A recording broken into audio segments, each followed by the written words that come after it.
day and night. Tune in for local news, community spotlight, and the open mic show.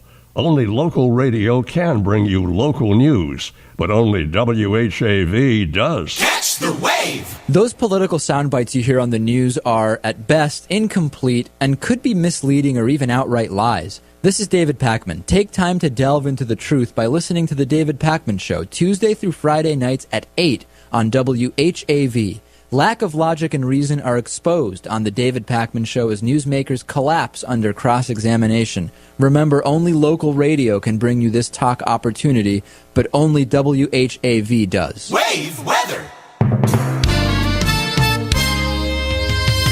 I'm WHAV meteorologist Gary Best with wave weather for the Merrimack Valley. Partly cloudy skies at times going through the night with low temperatures in the upper 30s to low 40s. During the day on Tuesday, sun followed by clouds and temperatures pushing 60.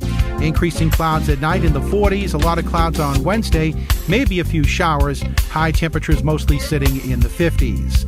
This is meteorologist Gary Best.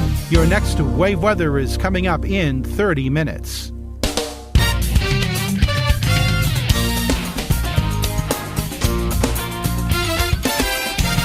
The wave.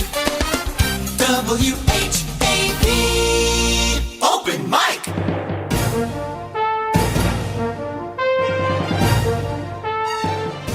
From the Edwin V. Johnson Newsroom, WHAV presents the Open Mic Show with Tim Coco. Make your voice heard. Call 978-374-1900. That's 978-374-1900. Or email tcoco@whav.net.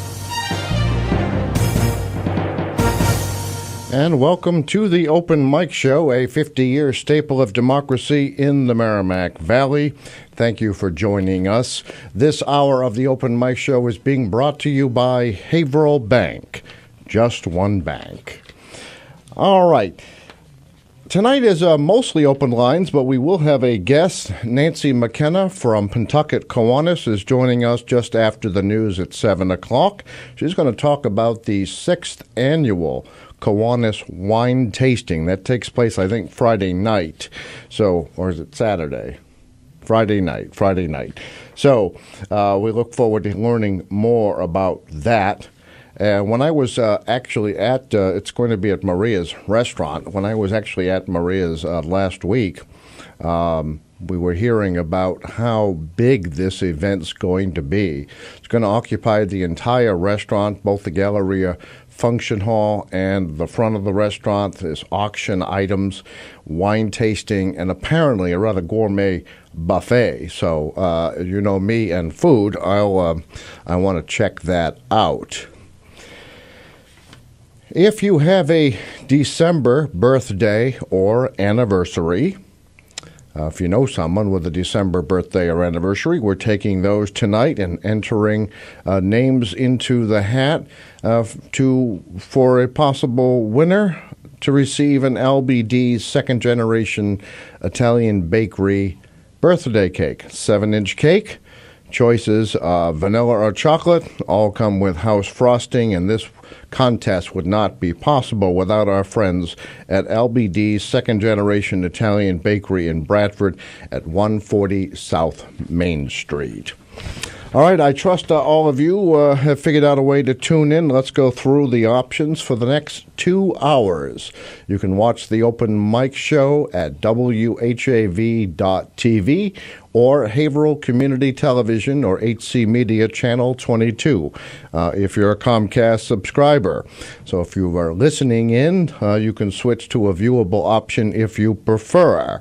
Now, of course, WHAV is on the air 7 days a week, 24 hours a day. You can always listen at WHAV.net on your computer or smartphone, on the traditional band AM radio 1640, and cable television, Andover Channel 8, Haverhill Channel 22, Methuen Channels 8 and 22 on Comcast, Channel 32 on Verizon Fios, Plasto Channels 17 and 23, and Sandown Channel 17. As I mentioned before, but if you're just tuning in, Channel 32 is also heard statewide on FiOS. So if you know someone who might be interested in this, maybe someone who moved out of town or maybe someone who's visiting a relative, they can still tune into the program on Channel 32 if the person they're visiting has FiOS. So keep that in mind. Again, open lines 978-374-1900. If you're shy, you may email me at tcoco, T-C-O-C-O, at whav.net. Or there's a message board right below the TV screen at whav.tv. You can write in there. I believe the screen has been cleared, so there are no old comments there to confuse the discussion. So hopefully you'll tune in there as well. All right. I think I heard from David Goudswood today, our own open mic show WHAV historian. He was worried about whether or not he'd have to call in to save me. I guess not from my tie. I haven't heard anything about that yet. But just in case, with the holiday tomorrow, Veterans Day, maybe there would be a dearth of callers. Don't let that happen, friends. Call open mic 978-374-1900. Since we last met, there has been an election. Any of you surprised by the results? I would say that I wasn't really surprised by anything in particular, except that Sean Toohey did very, very well, and that did not surprise me. But he came closer than I think most people thought he could to take the Senate seat away from incumbent Democrat Kathleen O'Connor Ives. Now, I know people had some opinions about the players. Maybe you want to express them safely after the fact. Now, 978-374-1900.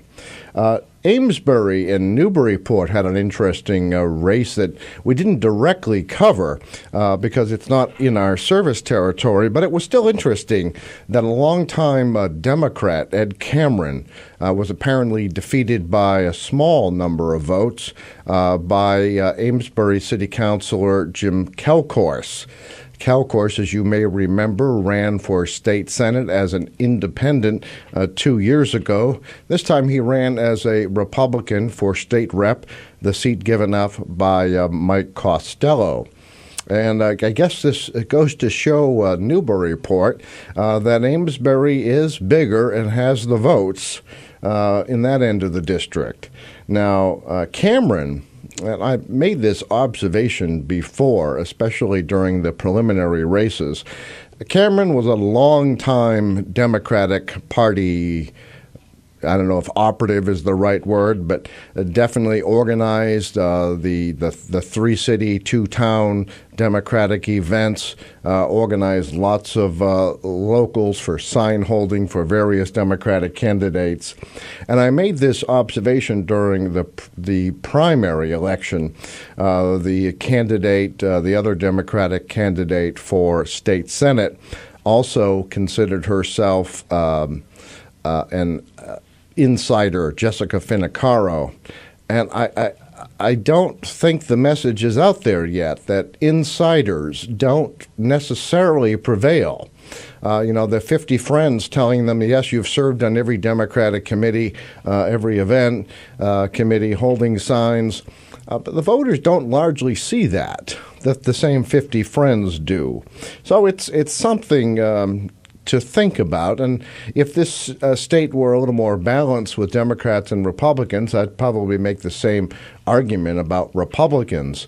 You may be very involved in party politics and behind the scenes and the telephone banks and the leafleting and the door knocking.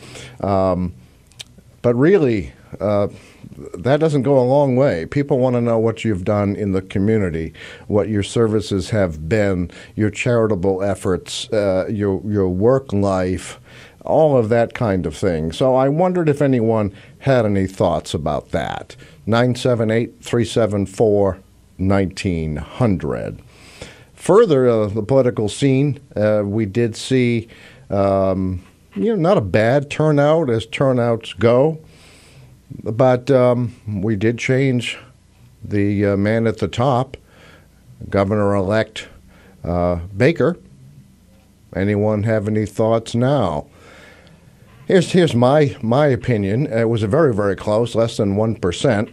Martha Coakley showed she could do the campaigning that many thought she failed to do when she ran against Scott Brown for United States Senator.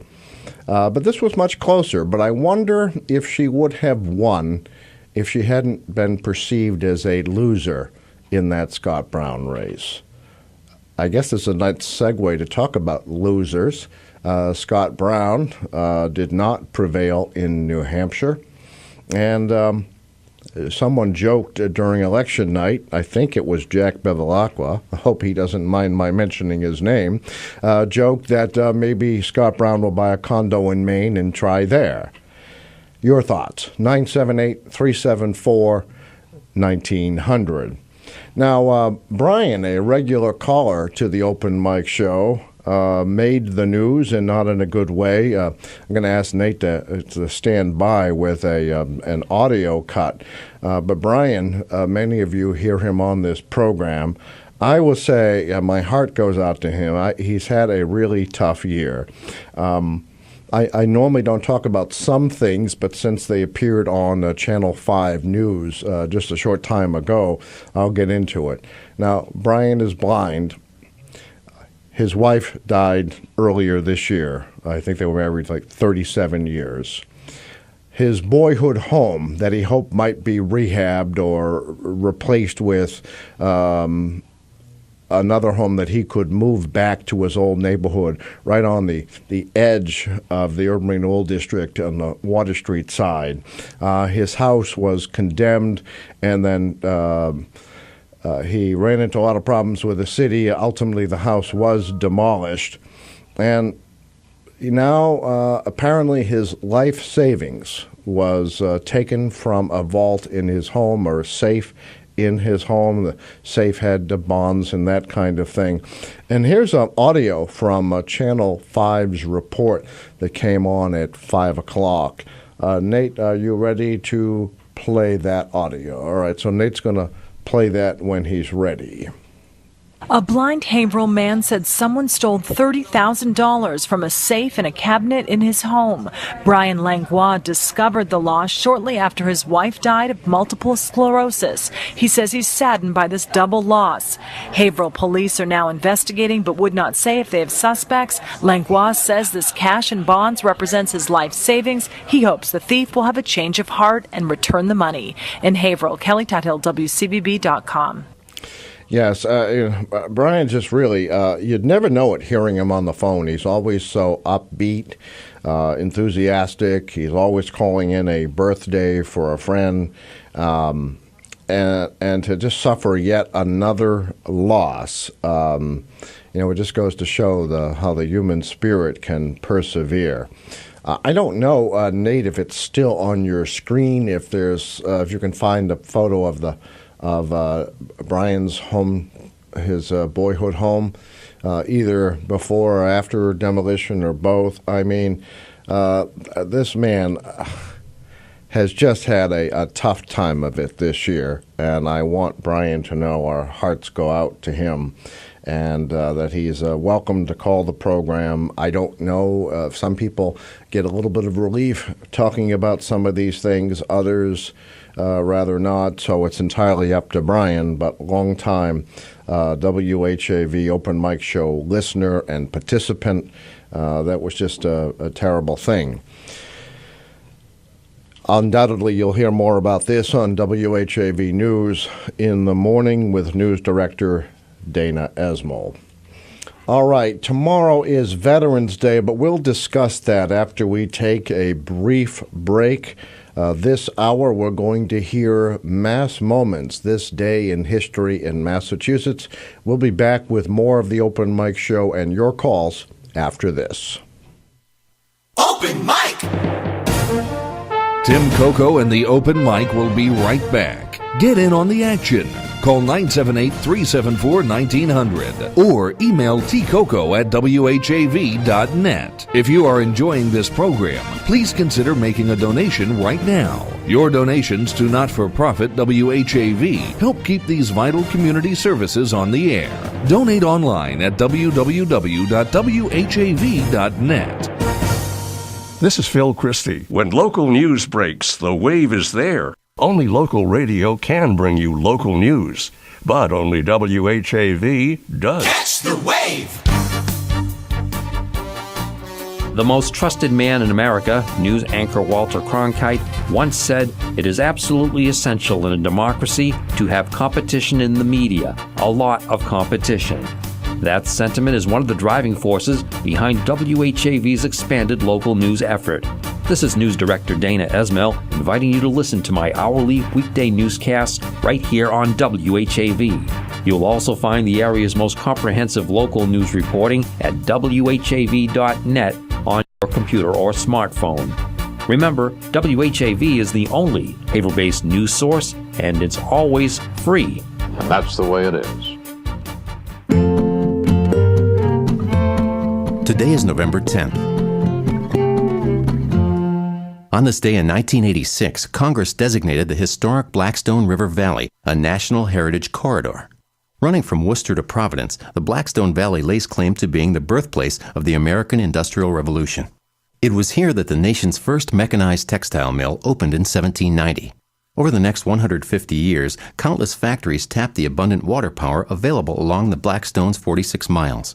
After years of economic and environmental exploitation, local citizens began working to clean up and restore the river's scenic and historic resources. Their efforts culminated in the creation of the John J. Chafee Blackstone River Valley National Heritage Corridor, which encompasses 24 communities in Massachusetts and Rhode Island. For more about this and other Mass Moments, go online to massmoments.org. Brought to you by the Massachusetts Foundation for the Humanities.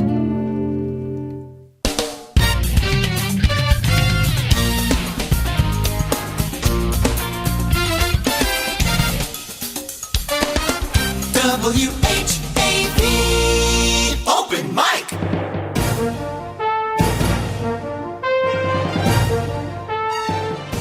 From the Edwin V. Johnson Newsroom, WHAV presents the Open Mic Show with Tim Coco. Make your voice heard. Call 978-374-1900. That's 978-374-1900. Or email tcoco@whav.net. The Haverhill City Council is not meeting tomorrow because of Veterans Day. It didn't meet last week because of Election Day. So maybe next week it'll have a pretty full agenda. You'll learn more about that from Dana Esmail on WHAV News. All right, tomorrow is Veterans Day, as we said. Are any of you participating? Do people remember why we celebrate Veterans Day? Now, on WHAV.net, you'll see a photo of the Monument Square. That was taken by our own Nathan E. Webster III. So we add to his title from sports writer to producer. Now he is a staff photographer. All right. So, there was a beautiful photo. It made sense because there's going to be a free tour tomorrow of Haverhill's War Memorials. It's going to start at 10:30 in the morning from the Buttonwoods Museum. Visitors will see monuments commemorating the service of Haverhill's veterans from the Revolutionary War through the Vietnam conflict. If you want more information, you can email them. I bet you can call, too, but you can email them at programs@buttonwoods.org, programs@buttonwoods.org. You know, that would have made a great trivia question if Nate says he wants a raise. Yeah. A high five do? No, all right. So it would have made a great trivia question if I'd actually taken time to compile it, but maybe some of you want to volunteer. Call WHAV, list all the monuments to veterans and wars in Haverhill. A couple come to mind for me, maybe three. There might be some others. I suppose we could carry it one step further, and all of those placards on many city streets throughout Haverhill for honoring veterans. On the corner of my street, now Jim Gallagher is going to yell at me. Whitney, I think, was the name. It's right on the corner of my street. You go by it every day. Now I can't seem to remember it. No, Nate, not Whitney Houston. All right. So, but you might have one on the end of your street. You might have a thought. I'm told those were paid for by an anonymous donor. So there's all kinds of, subtle and big monuments. Maybe you want to take a stab at listing them all. I'll tell you what, the next two callers, we still have these prizes from our friends at Kimball Tavern Antiques, these Trivial Pursuit game packs. They're shrink-wrapped and have a lot of fun this winter, by the fire. Hopefully you have a fireplace, and so I'll tell you what, anybody wants to just take a stab at listing some of the monuments or have a general commentary about veterans, monuments or markers in Haverhill, I'll let you take your pick of which one of these. So, and if I don't ask you which one, remind me. So 978-374-1900. Tomorrow is Veterans Day. The Haverhill Veterans Day Parade forms at 10 o'clock at VFW Lorraine Post 29. That's at 64 Canosa Avenue. That's just for the people lining up. At 10:30 it actually starts. It moves down Monument Square, and that's that image that Nate provided for us, down Main Street to the Global Peace Monument on Ginty Boulevard. Ginty. I know. I'm thinking of the one off near the Citizen Center. See, there are more here than I can remember, so some of you might want to fill me in on some of these monuments. The Global Peace Monument. There'll be a buffet luncheon following at the American Legion, 1314 Main Street. Now, if you're one of our many hundreds of listeners, maybe thousands in Methuen, a parade forms at 9:30 at American Legion Post 122 at 200 Broadway. All veterans, active duty service members, National Guard, and reservists are welcome to march in that parade. The parade stops off at 10, proceeds north on Broadway, left on Hampshire Street, left on Lowell Street, past Central Fire Station, left on Grove Street to Walnut Grove Cemetery for ceremonies by American Legion Post 122. Now, if you live on any one of those streets or near there, you don't have to, start at the beginning. You can watch from any of those locations. Andover, another WHAV affiliate on Channel 8. Comcast. Ceremonies by the town's Veteran Services will be held at 10 o'clock at West Parish Cemetery, at 11 in Spring Grove Cemetery, and noon at Ballardvale Green. Luncheon follows at 1 p.m. at the Masonic Temple, 7 High Street. Another affiliate town, Plasto, New Hampshire, Channel 17 and 23. Plasto's having a Veterans Day ceremony. Begins at 9:30 tomorrow. Plasto Town Hall, 145 Main Street. There'll be a little different twist on this one. A Vietnam War program will follow at 11 o'clock at the Carl Davis American Legion Post 34, 176 Main Street. So, how many of you will participate? How many of you participated as a veteran? Let's call me, 978-374-1900. If you're just joining us, Nancy McKenna from Pentucket, Kiwanis is going to be here at 7:05 right after the news to talk about the 6th annual wine tasting that takes place Friday night at Maria's. I got kind of a sneak preview on sometime last week And I guess it's going to take the entire restaurant, both the banquet hall and the restaurant. There's silent auction items. There is wine tasting and apparently some gourmet food. And I suppose it makes sense. Just talking for myself only, if I were to have a sip of wine and another sip of wine, they might all kind of especially if I have too many sips of wine, might all kind of blend together. So there'll be some food in between, and that sounds like a great event. Nancy's going to tell us more about it, and frankly, I'm going to ask some other questions of her about the two Kiwanis clubs in Haverhill. There's Pentucket and there's Haverhill. What differentiates them and what unites them? I suspect what unites them, and I'll look for Nate to nod on this, what unites them is their service to children. Children is the pet charity of Kiwanians. Now, actually, there'll be maybe some of you want to comment on this. It isn't talked openly, and you'll never hear it in polite company, but Kiwanis is a major participant in collecting for Salvation Army, and other clubs like Rotary and Exchange all battle to bring in the most money. Now, I think Rotary used to have a pretty good lead, but I think the last few years it's been Kiwanis. There's this little behind-the-scenes battle there. It's all in good fun. So if you're a Kiwanian, a Rotarian, how many other clubs do we have? An Exchangeite. I don't know. Is Seroptimus and Quota still around? They might be interesting to see what they think about the challenge this year. But it's always been in good fun. I know that a person who's been on the open mic show, Ken Smith, chairman of the board of Pentucket Bank, is a very active Rotarian. And when he was president, I'll say either by hell or high water, he made sure that Rotary won that year. So, but we'll ask Nancy a little more about that when she's on.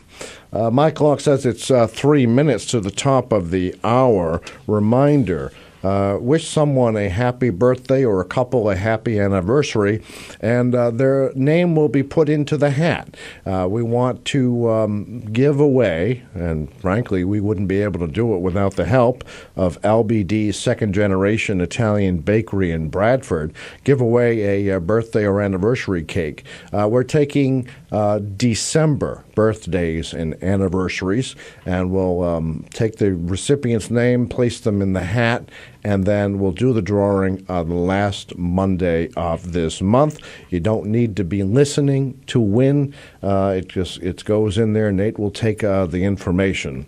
So you must know someone with a December birthday or anniversary. Give them a cake, and besides, they might invite you over for a piece, too, so it's very self-serving. LBD, second-generation Italian bakery, 140 South Main Street, makes these vanilla or chocolate cakes available. A good time to mention that if you haven't been to LBD's second-generation Italian bakery, there's much more than cakes there. There's breads, there's pizza, there's cookies, there's mini pastries. I have this list here, desserts and sweetbreads, specialty cakes. Really need to check them out. It's the DeFusco family. They've been working in the kitchen, you might say, for 50 years.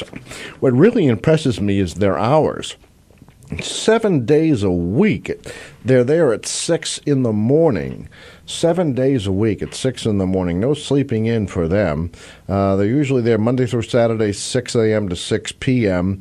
And Sunday, they take just a tiny break. They go home at 4. But really, how many people have that kind of work ethic in this day and age? Okay.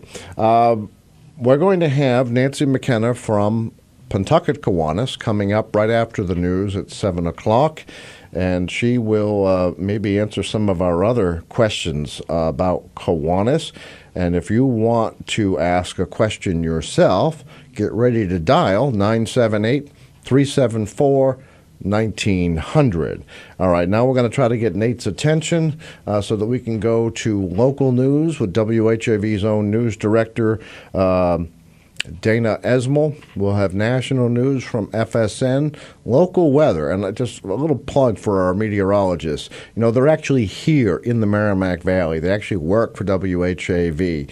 And unlike the Boston forecasters that have to cover everything from Hull on the south to Manchester, New Hampshire in the north, our meteorologists can zero right in on conditions that are unique to the valley. So pay attention to the weather forecast. We'll be back with more of the Open Mic and Nancy McKenna after that. Open mic! Tim Coco and the Open Mic will be right back. Get in on the action. Call 978-374-1900 or email tcoco@whav.net. If you are enjoying this program, please consider making a donation right now. Your donations to not-for-profit WHAV help keep these vital community services on the air. Donate online at www.whav.net. It's 7:01. WHAV Merrimack Valley. WHAV is a not-for-profit service of Public Media of New England, Incorporated. It's heard on 1640 AM, the web, at whav.net, and participating cable television stations.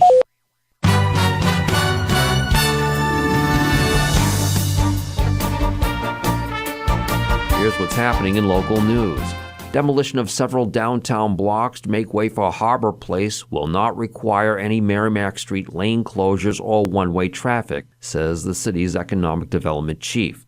Demolition of several blocks of buildings, beginning at the former Woolworth's department store, will largely take place from the Wall Street side of the property, Economic Development and Planning Director William Pillsbury Jr. told WHAV Friday. Quote, "There will be minimal impact on Merrimack Street," he said. While the sidewalk on the Bridge Street side of Woolworth's will be closed to pedestrians, he said, everyone agreed it was important to keep open Merrimack Street's right lane turn into Bradford. Pillsbury said demolition is scheduled to take place in early January. Meanwhile, the developer plans to begin removing any potential hazardous waste, such as asbestos, during the week of November 24. The abatement process involves notifying the State Department of Environmental Protection and receiving an internal demolition permit from the Haverhill building inspector. Actual construction of the $68 million project will likely begin next March or April, he said. For more details, visit whav.net.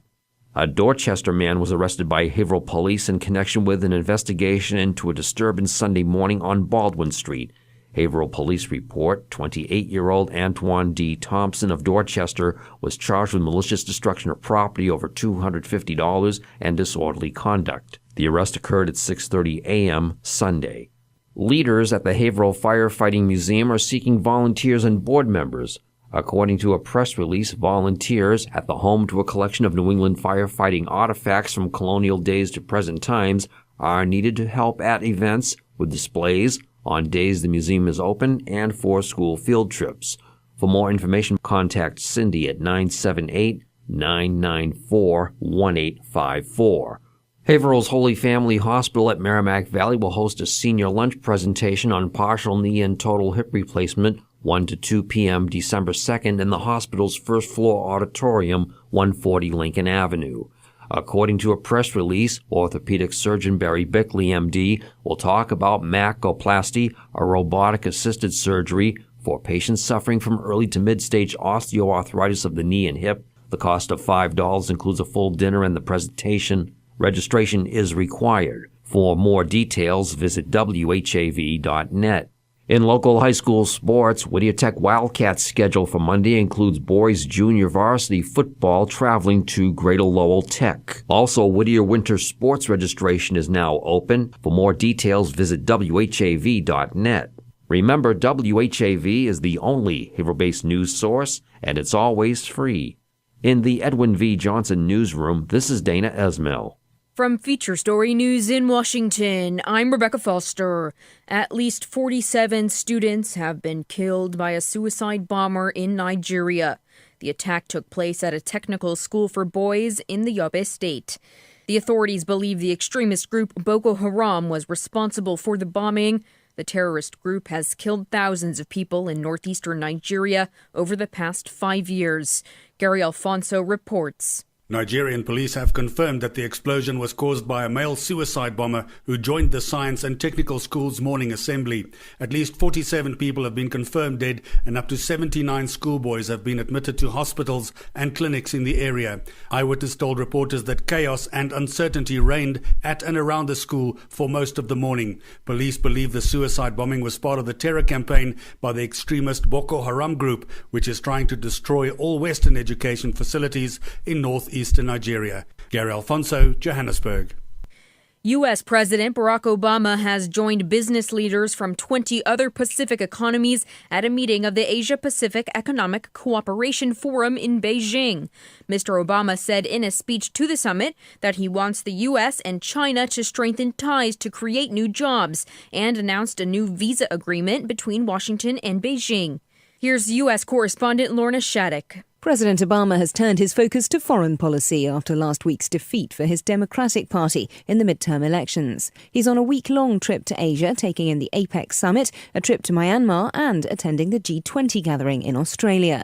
Mr. Obama's 3 days in China began with meetings with the recently elected president of Indonesia and Australian Prime Minister Tony Abbott. He then addressed Asian business leaders at APEC, trying to quash the idea that China should be concerned by America's interest in Asia. As part of that, he announced the US and China will start granting visas to each other's citizens valid for up to a decade. Under the new rules, business and short-term tourist visas will be valid for 10 years, while student and cultural exchange visas will last for 5 rather than the current 1 year. Lorna Shattuck, Washington.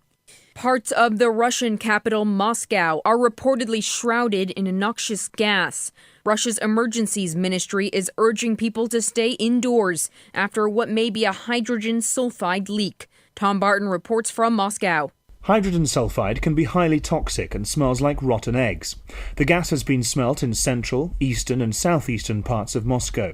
Russia's emergencies ministry blamed the fumes on a failure at a Moscow oil refinery, but the refinery's owners, state oil giant Gazprom Neft, said there had been no accident. Exposure to even low concentrations can cause nausea, dizziness and headaches. An earlier report suggested the gas was coming from a network of facilities treating wastewater. Tom Barton, Moscow. From bureaus worldwide, this is FSN. Wave weather. I'm WHAV meteorologist Gary Best with wave weather for the Merrimack Valley. Partly cloudy skies at times going through the night with low temperatures in the upper 30s to low 40s. During the day on Tuesday, sun followed by clouds and temperatures pushing 60. Increasing clouds at night in the 40s. A lot of clouds on Wednesday. Maybe a few showers. High temperatures mostly sitting in the 50s. This is meteorologist Gary Best. Your next wave weather is coming up in 30 minutes. This is Phil Christie. Would you like to hear the wave on your stereo, or even better, anywhere in your home? Check out the tips for better sound at www.whav.net.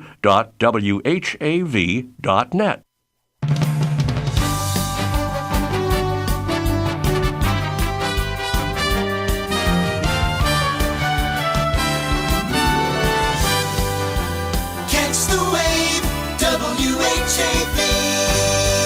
Merrimack Valley. Open mic.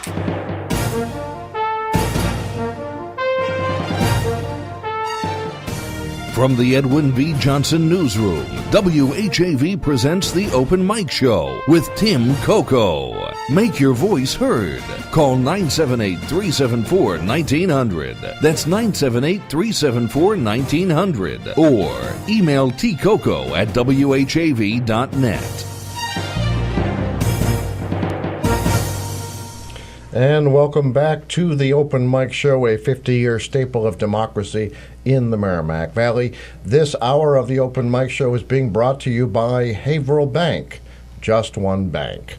With me is Nancy McKenna from Pentucket, Kiwanis, and we're going to learn why Pentucket and Haverhill, Kiwanis are two different things, but I guess it's not unlike Exchange having a breakfast and a dinner club. But Nancy, will you hold one moment while we take some birthday wishes? Oh, of course. All right, so we're going to go to the phones for birthday and anniversary wishes. You are on the Open Mic Show. Hi, Tim. Hi there, how are you? Good. Yourself? Good. Good. I had called up and talked to Nate about my son's birthday. I'd like to, on the 27th of December. December 27th. Right. And my granddaughter on December 15th. Okay, what's your son's name and your granddaughter's name? Anthony Fioli. Anthony, and then... Abigail Conley. All right, Anthony and Abigail. You guys stay with the A's in the alphabet. Yes. All right. All right. Thank you. All right. Well, the name.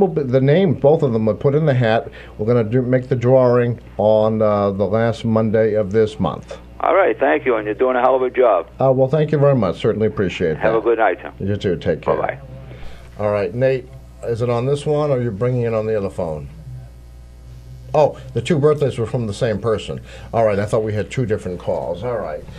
Now let's continue with Nancy McKenna. Welcome to the program. Well, thank you very much, Tim. All right, I had a chance meeting with Rick, I guess the president of Pentucket, and he was telling me all about this. He couldn't contain his enthusiasm, and he was describing that this wine tasting, but I guess it's bigger than that, it's wine and beer tasting, is going to occupy the whole restaurant. It's not just the banquet hall, but also in the front as well. Is that right? Yes, exactly. What happened was previously it has grown in the past 6 years, and last year we were a little crowded, and I think it was getting a little stuffy for people, so Maria's has offered to open up the whole restaurant, which will give people a chance to walk around and have a little more room. All right. Tell us about the event. If someone it's not too late. If someone wants to go right now, can they show up at the door, or do they need to make a reservation? No, they can. We do sell tickets at the door. We are getting pretty full. As usual, it all happens in the last 2 weeks, but you can always call me, or you can always email me, and I'll make sure that you have tickets at the door. All right. So let's make sure they know. So this, what time does it begin on Friday? 6:30 to 10. 6:30 to 10 at Maria's Family Restaurant, 81 Essex Street. That's right. And the tickets are? $35 per person, which includes all the wine or beer that you can taste, and all food. And no tips or gratuity. No tips or gratuities. Or tax. Or tax. So $35 has everything. And tell us about what kinds of foods. When I heard the food part, I got very interested. Yeah, the food is really very good. Starts off with a great big table of Epicurean cheeses and some Mediterranean hummus, tabbouleh, pita breads, and then you move on, and that would be one type of wine would be at that table. Oh, okay, so the wine is paired with the foods. Yes. Oh, and then the next table is usually turkey breast sliced and put on crostinis, roast beef sliced and put on crostinis. And then the next table is pasta. So it's kind of usually an Alfredo and maybe a red pasta. Oh, this sounds wonderful. I'm actually getting hungry now, folks. Are you? All right. So, all right. How can they reach you? They can call you for tickets? They can call me. They can leave me a message on my phone at home, which is 978-521-0445. Or they can email me at nancy.mckenna, that's McKenna, at ymail. A lot of people make a mistake, but it's ymail. Ymail, not Gmail. Right. Ymail.com. All right, so call Nancy. She'll reserve tickets for you, 978-521-0445. Easy number. I'll tell you what, folks, if you didn't have a pen handy or a pencil, we will repeat this, but Nate will also have it. So if you want to call 978-374-1900, which is always on the screen if you're watching on television, Nate will give you Nancy's telephone number. All right. Tell me about, let's go back to basics. There's the Haverhill, Kiwanis, and Pentucket. Which is the older of the two? The Haverhill Kiwanis, I believe, is the older. All right, and it started the night ones so that people who were not available during lunch could still be a Kiwanian. Is that right? Right. I believe we were looking it up, and it started somewhere in the very early 70s. And it was probably the Kiwanis, the Haverhill Kiwanis had a lot of white-collar workers, bankers, lawyers, Indian chiefs. And the Pentucket Kiwanis, I think, started out as being a lot of blue-collar workers that could not leave their job in the middle of the day to go to lunch and be a Kiwanian, but really had a passion. So they decided to meet at night. All right. What's the pet charity of Kiwanis? Pet Charity of Kiwanis, their mission is to save children one child at a time. And this is right from your own community through international. All right. I was looking at a couple of the initiatives online, and I think, Nate, we have a slide with children. Now I can't remember the name of it, but it was... Eliminate Project? Yes, Eliminate. Eliminate Project. Tell us what Eliminate Project is. Well, we find that, or the Kiwanis International finds that in the third world countries, there's a lot of children that are being born with tetanus. And this is a very painful, very, very painful death when a newborn is born with tetanus and has to pass. It's very easy to inoculate it. I think it cost us something like, I could have the money wrong, but $1.15 a shot to inoculate a pregnant mother so that the child would not be born with tetanus. And this is what our mission is internationally. All right, and we have a graphic on the screen for the television viewers, serving the children of the world. All right, and that, so this all supports a good purpose. All right, we're going to take a brief break for Community Spotlight. We'll return with Nancy McKenna, and we'll learn more about Kiwanis. But best of all, we're going to learn more about wine and beer tasting and great food for Friday night. Stay tuned. Open mic. Tim Coco and the Open Mic will be right back. Get in on the action. Call 978-374-1900 or email tcoco@whav.net. If you are enjoying this program, please consider making a donation right now. Your donations to not-for-profit WHAV help keep these vital community services on the air. Donate online at www.whav.net. Phil Christie here. Those Boston stations don't always understand weather in the Merrimack Valley. Stay informed with Wave Weather every 30 minutes, 24 hours a day on Soft Gold, WHAV. Community Spotlight.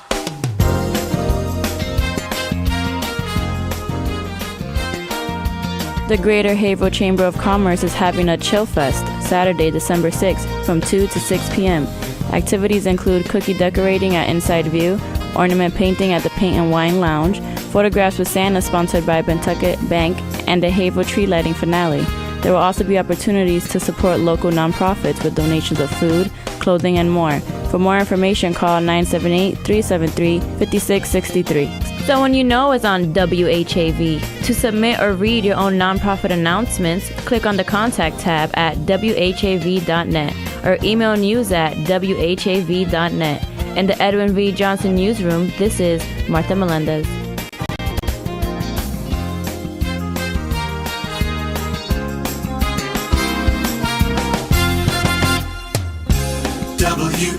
WHAV Open Mic.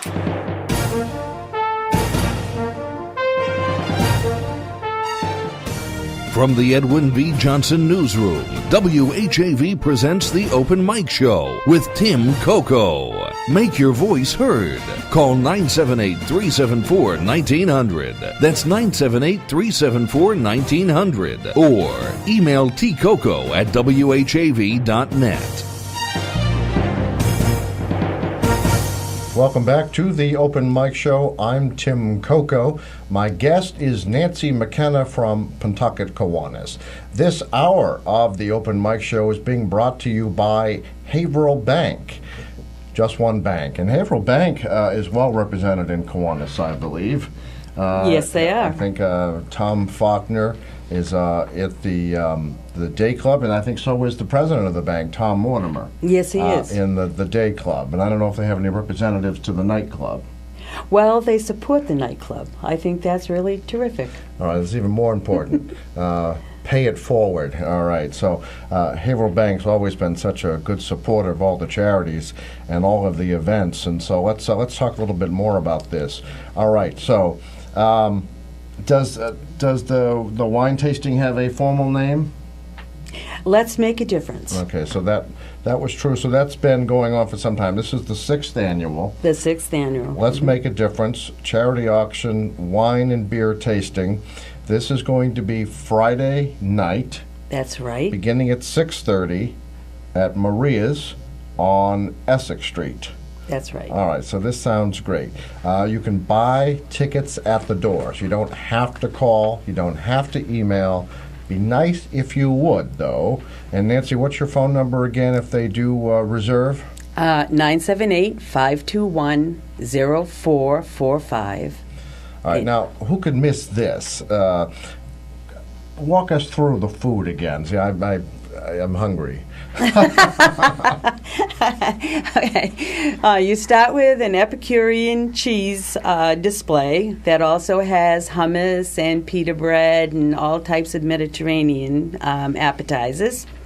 And then they have a carving station, which includes roast beef, prime rib, and also turkey. And last year they also did a ham. And then that is served on little bread pieces. And then you move a little further down and there's a pasta station. They usually have an Alfredo pasta and a red pasta. And then, of course, near the closing, they bring out coffee and cookies. All right. So, and this, now tell us about the silent auction. No live auction this year, just a silent auction. Do you know yet what kinds of gifts are available? Oh, yes. I have been working on the booklet for quite some time. We have about 55 silent auction items. They range, I'm going to break them up into sections. One section will be family entertainment, romance, and health. And the second section will be sports and skiing and also some wine baskets. All right. So family, health, and romance, is that what you said? Family, health, romance, and entertainment. All right. So what might that involve? Is it gift certificates or? Yes. We have some baskets. We have different gift certificates bunched together. I kind of package things. So we have a family package for children, which is called Rainy Day, What to Do. And great idea. Right. And in there will be things like movie tickets and bowling and go to the Museum of Science and things like that. And I try to basically have some that are low price and some that are higher priced. And we have also some weekend getaways. All right. A little romance. On the sports side, tickets. What kinds of things might we expect? Yes, we do. We have 2 sets of Red Sox tickets. We have Bruins tickets. We also have some autographed memorabilia. All right, folks. So Nate, that's really what are you good. showing us here? Nate has a photo on the screen for WHAV.TV viewers. You're going to tell us? Open up your mic. Yeah, go ahead, Nate. Step in. We're old friends. All right. Waiting for Nate to tell us what he's put in there. There we go. That's actually from a couple of years ago. From a couple of years ago. Yeah. There we go. And that is Nancy and myself taking a picture at Maria's. All right. Unfortunately, in the studio, our sound is muted, so we have to put on headphones. There we go. So that's from a couple of years ago when Nancy and I were both at the wine tasting. We took a picture at Maria's. I think the Eagle Tribune took that picture. So Yeah. All right. That's a good one, Nate. We look pretty good there. Yeah, I think we do. Yeah, definitely. That's passable. Yeah. Nate, looks like you've gained weight since. Was this taken before the food was served? Yeah, that was before the food. Yes, exactly. Yeah. Yeah. All right. I had to take it before the food was served because after the food you just the camera out. the camera adds 10 pounds. So yeah, don't I know it? All right. Well, thank you very much, Nate, for putting that in there. All right. So. Wine and beer. Actually, what about the beers? Are these the craft beers, or is it just someone left the Schlitz there from the night before? No. There's going to be a different array of beers. We have different beer sponsors that are Cape Ann Brewery from down in Ipswich. Has given us a bunch of beer, and also we're getting beer from Academy Liquors is donating beer. Okay. So there's going to be quite an array of different. Okay, excuse me. I guess Cape Ann Brewing is in Gloucester. Oh, all right. I didn't mean to misrepresent them. No, that's all right. You have a coach outside. I do have a coach, yes. Is he a Kiwanian? Yes, he is, and he also happens to be my husband, who really, I can't say too much because he's the biggest solicitor. So I have to let him have his way once in a while. What's his first name? Jack. Jack, do you want to come in and wave at the camera? No, he does not want to. No, do he's that. camera shy. He's camera shy, but he doesn't mind telling you a few things there. Okay. Isn't that typical? Well, maybe it is. Maybe it is. All right, now let's just let's have a little fun. If someone wants to join either Haverhill Kiwanis, because they have daytimes available, or the evening club, Pentucket Kiwanis, where you are. Can anyone enter, or is there some kind of, black ball system, and you've got to stand on one foot and sing a tune or anything like that? Oh, absolutely not. No, I think both clubs would welcome anyone with open arms. The Haverhill Kiwanis meets at Haverhill Country Club on Tuesdays. And the Pentucket Kiwanis meet at Maria's, and we just changed our day from Tuesdays to Wednesdays. All right, so it's the first and third. It's twice a month.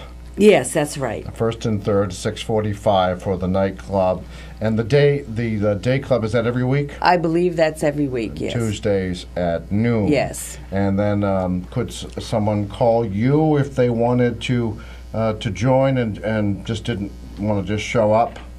Yes, they can always call. Yes, you can always call me at the same telephone number, 978-521-0445. You can email me at nancy.mckenna@ymail.com, and would love to have new members. We're always looking for new ideas and especially new input.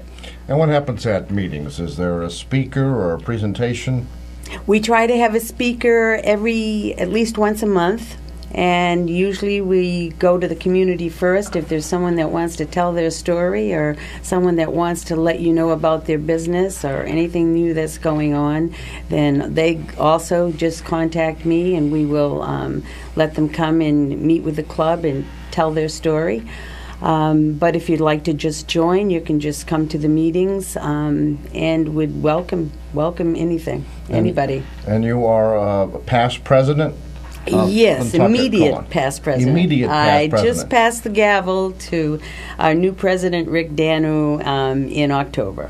So that means that Rick will be calling you for a couple more months for, like, where is this and how do I get a flag or something like that. Yeah, he probably will. And you probably did it to the last person. I probably did. It is a lot more than a month. All right. Now, what the fun part is, there's this little rivalry that's behind the scenes between the service clubs.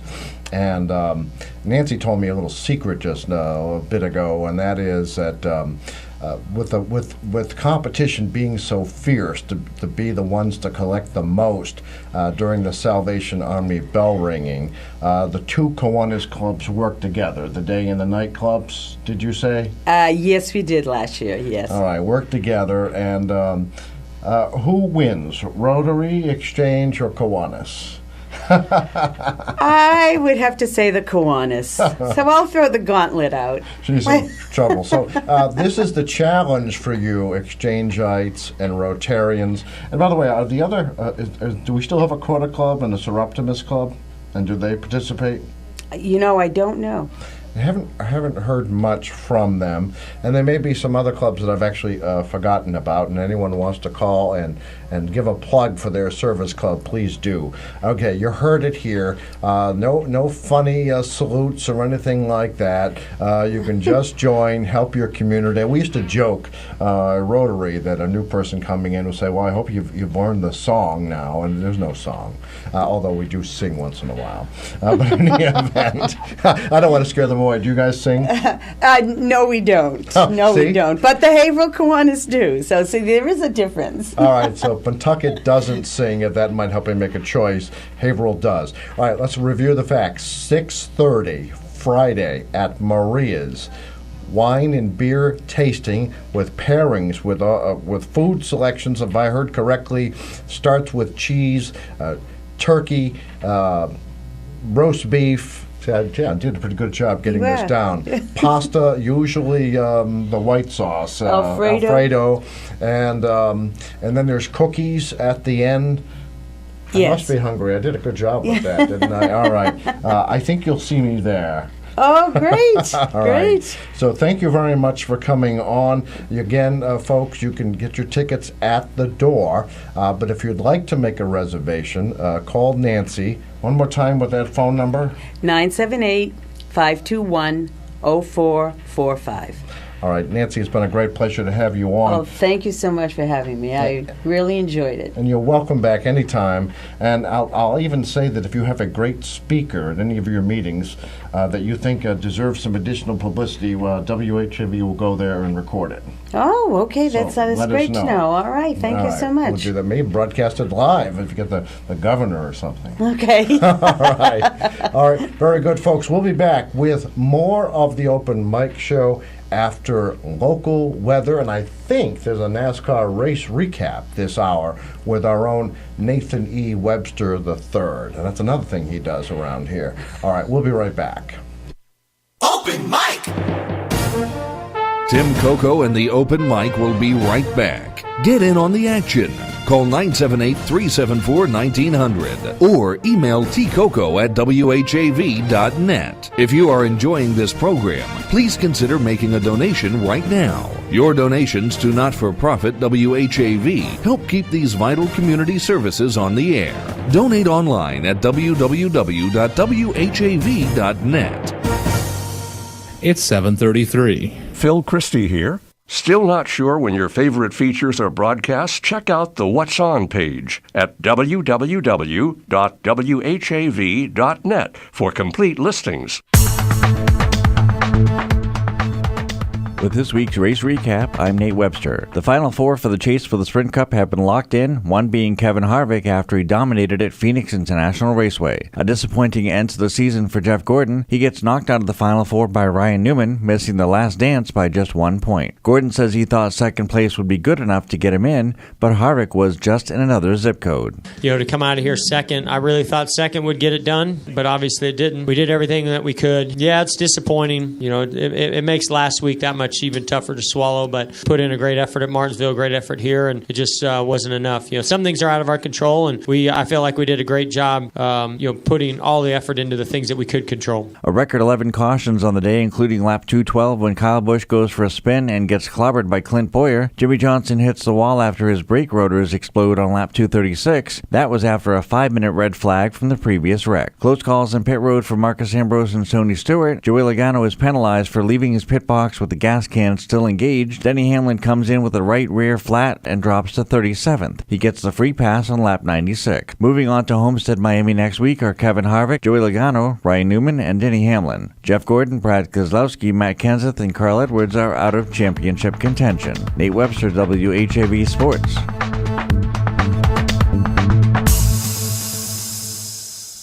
Catch the wave!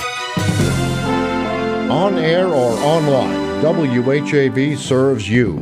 All day long, keep up to date with tenacious but objective local reporting from the only Haverhill-based news source.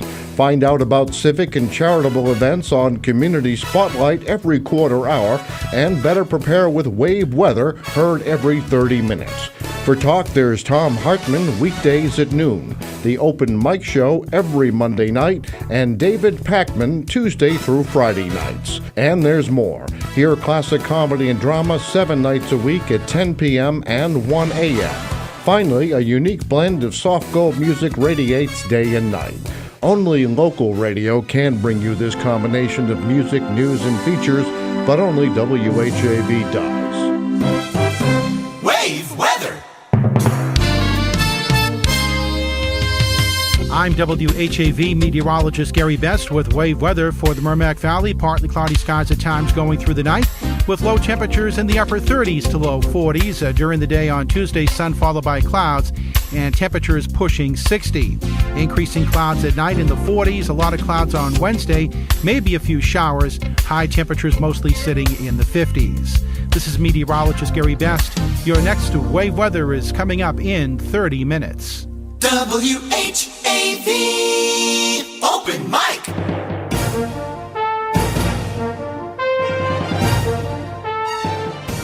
From the Edwin V. Johnson Newsroom, WHAV presents the Open Mic Show with Tim Coco. Make your voice heard. Call 978-374-1900. That's 978-374-1900. Or email tcoco@whav.net. Well, Nancy McKenna was a good sport asking those questions, but it does sound like a wonderful event. Maria's Friday night, 6:30, food, wine, and beer pairings. It sounds absolutely wonderful, and only $35. I don't think you could do any better anywhere else. So, but if you need more information, feel free to call the station. We'll have Nancy's phone number here. I'll give it out one more time, 978-521-0445. All right, this hour of the Open Mic Show now being brought to you by the Merrimack Valley Economic Development Council. Smart companies choose the Merrimack Valley.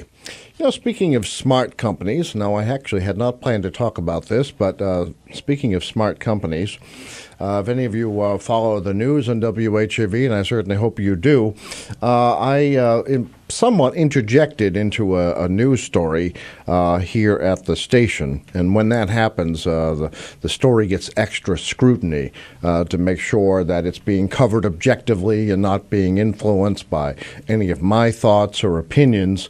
And so we have a thorough peer review process. It also includes some outsiders just to make sure the story is presented fairly and accurately.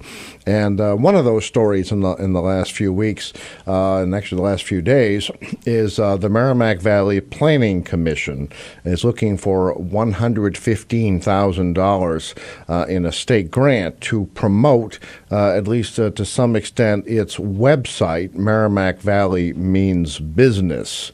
And this brought back a few memories for me, and I shared those with the news department. 10 years ago, a similar initiative, but it started out, and I'll give credit to the Haverhill Chamber. They started out as Haverhill Means Business, haverhillmeansbusiness.com, and it was funded. You know, even back then, Brian Dempsey was delivering the dough. Our own state rep, who's a chairman of Ways and Means, brought in a $100,000 state grant.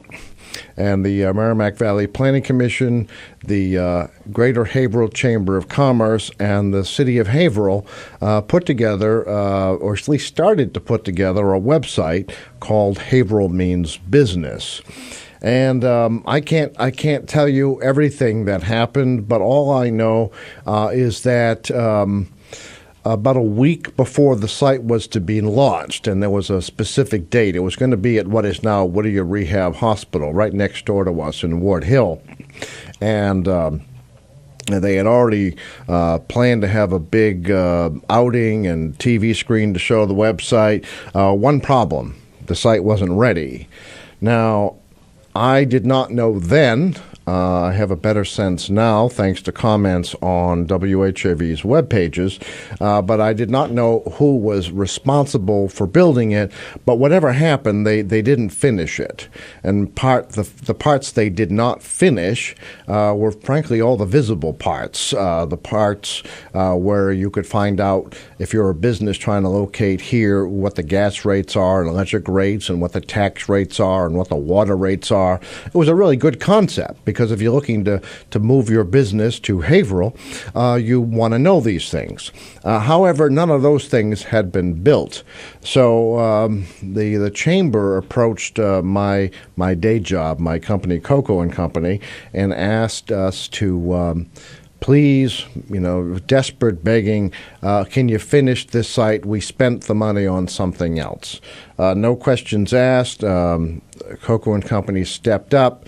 It turned out to be very costly, because almost nothing had been done on these front sections of the website. So gathering the photographs, building the interface, putting in the menus, writing copy, and so on, it came down that they didn't have any money. So there it was, up quietly behind the scenes. And so when it came up this year that the Merrimack Valley Planning Commission wanted another $115,000, it made the news. It would have been newsworthy whether I had ever been involved or not, because it's a quasi-public agency, one of those agencies where the taxpayers' money is just siphoned into before you know it. And that's because it comes from cherry sheets. That is, I'll try to be clear, is that the state gives every city and town lots of money, millions of dollars. And before that money filters into the local treasuries, then the state takes deductions from that. Sometimes it's for train service to the community or bus service to the community. But in this case, it's for planning services. And so the Merrimack Valley Planning Commission takes some of this money, and they take some from Haverhill, they take some from Lawrence, they take some from Newburyport, and they are supposed to help communities. Sometimes when you see those little rubber strips in the street as counting cars, I believe that's the agency that does it. They do what I call a lot of bookshelf editions, a lot of studies that seem very detailed and interesting, but then nothing happens to those studies. They're just put on the shelf. One of those is, I believe they did a study for the state showing how dangerous 3 Haverhill intersections pretty close to each other are. One at Ginty and Bailey Boulevards and Main Street, one at Summer, Winter and Main Streets, and I believe Lafayette Square, 3 of the state's top 200. So they certainly do a lot of work for that money, but most of the studies just get shelved and nothing happens anyway. But when they came out with this request for another $115,000, it certainly raised some eyebrows, at least my eyebrows, because, well, this is a group that apparently spent $100,000 before with nothing to show for it. And the story would have been left just there, but apparently this Newburyport firm wrote on WHAV's web pages on their own about how they were the ones that didn't finish the site, and but it was nice working with the chamber and the Planning Commission. And I'm thinking, I'm not sure I would have said that if I were in their shoes. We are the ones that didn't finish the job, but even though it was a Haverhill site designed to bolster Haverhill businesses, they sent all the money to us.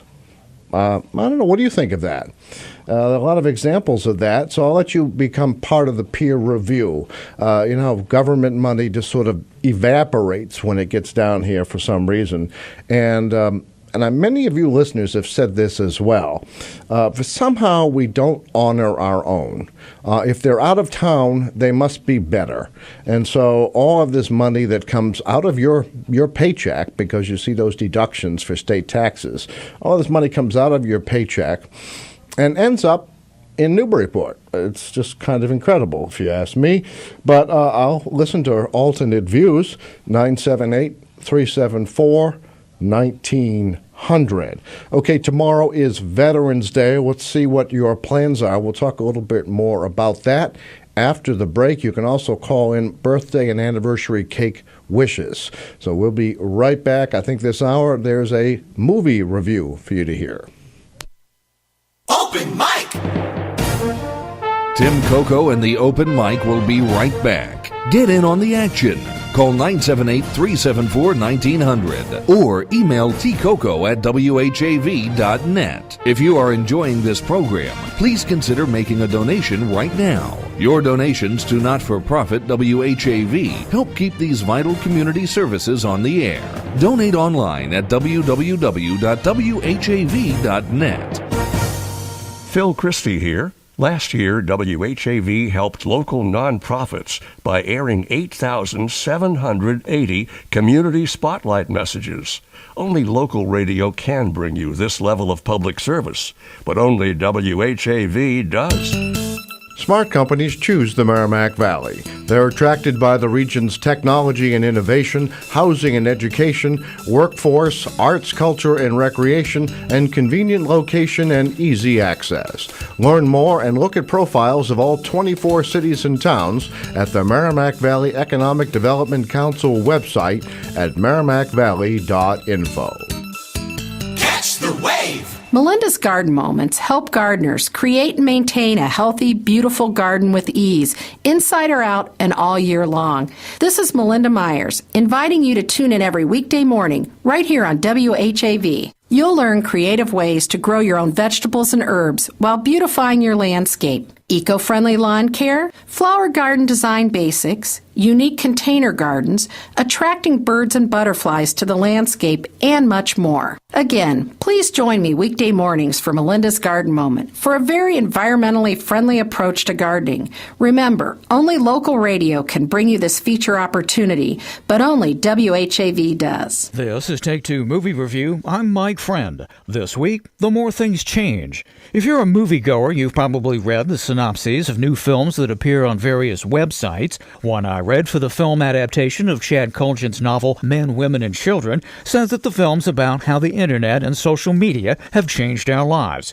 In fact, it might be more how those things really haven't changed much of anything outside the conduits through which human emotions flow. The picture begins with the Voyager spacecraft and its cargo of humanity's artifacts leaving the solar system, as it in fact did recently, with narration from Emma Thompson. Shots of the craft and the narration return throughout as several interleaved stories of love, loss, and growing up unfold. All are poignant, well-written, and well-acted, with Adam Sandler proving that his performance in Punch Drunk Love was no fluke. There are laughs in the movie which may or may not save it from being preachy or heavy-handed. The movie's main problem may be overkill. Director Jason Reitman has visited the issues of loneliness and isolation in modernity before, especially in Up in the Air, but that picture was stark, minimalist, and focused in a way that made you feel the Clooney character's pain. Men, Women, and Children, on the other hand, is global and has an on-screen population almost to match. It occurs that the concept would have made a far better HBO miniseries where all the personalities and plot lines could have been fleshed out and the issues explored with more nuance. Movies that set out to explore the human condition always set lofty goals for themselves. Men, Women, and Children falls short of classics like American Beauty or even efforts like Cloud Atlas, but it's engaging and the ending manages to be both reassuring and apprehensive at the same time. This has been Take Two Movie Review. I'm Mike Friend. Catch up with us at Take2MovieReview.com and follow us on Facebook and Twitter at Take2_Review.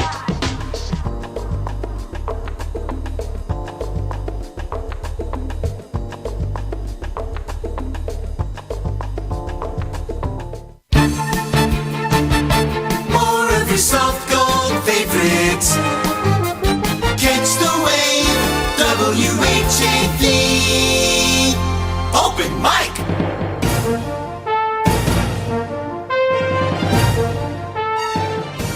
From the Edwin V. Johnson Newsroom, WHAV presents The Open Mic Show with Tim Coco. Make your voice heard.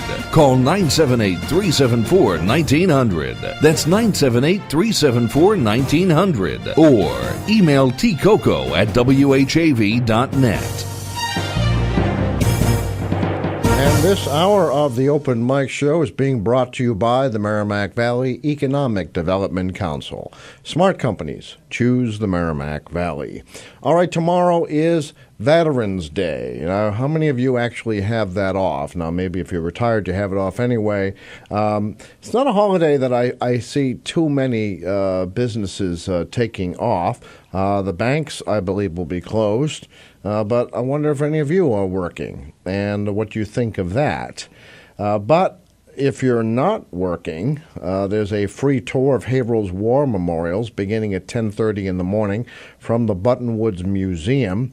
Visitors will see monuments commemorating the service of Haverhill's veterans from the Revolutionary War through the Vietnam conflict. If you want more information about that program, and I would guess that no one's answering emails now, but maybe they are, you can email programs with an S at buttonwoods.org. Now, I don't know exactly. I'm assuming they're gathering at the Buttonwoods Museum, or the Haverhill Historical Society, as it's known formally, right off of Water Street. That's where the John Ward House is. John Ward was Haverhill's first minister back before the Revolution, when ministers were pretty much the mayors of their day in town. But in any event, it sounds like a good event. Now, Haverhill's also having its Veterans Day Parade at 10 o'clock. Well, that's when the parade forms, when the different groups get together at VFW Lorraine Post 29, 64 Carnoza Avenue. Actually begins at 10:30. Parade route moves from Monument Square down Main Street to the Global Peace Monument on Ginty Boulevard, where services take place. There's also a buffet luncheon at American Legion after the event. American Legion Farm, 1314 Main Street. Methuen is also having a parade. The public side of this begins, it forms at 9:30 at American Legion Post 122 at 200 Broadway. Veterans, active duty service members, National Guard, and reservists are welcome to march.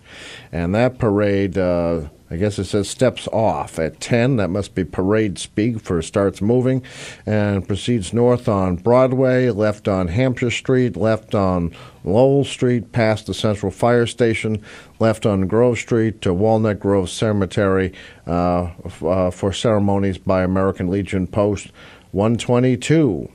And Andover and Plastow are also having events. There's more at WHAV.net.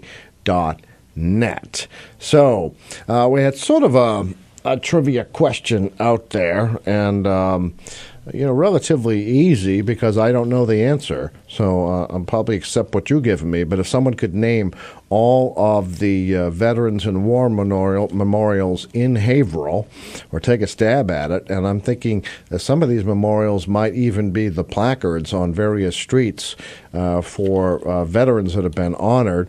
I'll give you a choice of one of these Trivial Pursuit mini-pack games, either War and Victory, which seems appropriate in this case, or Flicks, movies.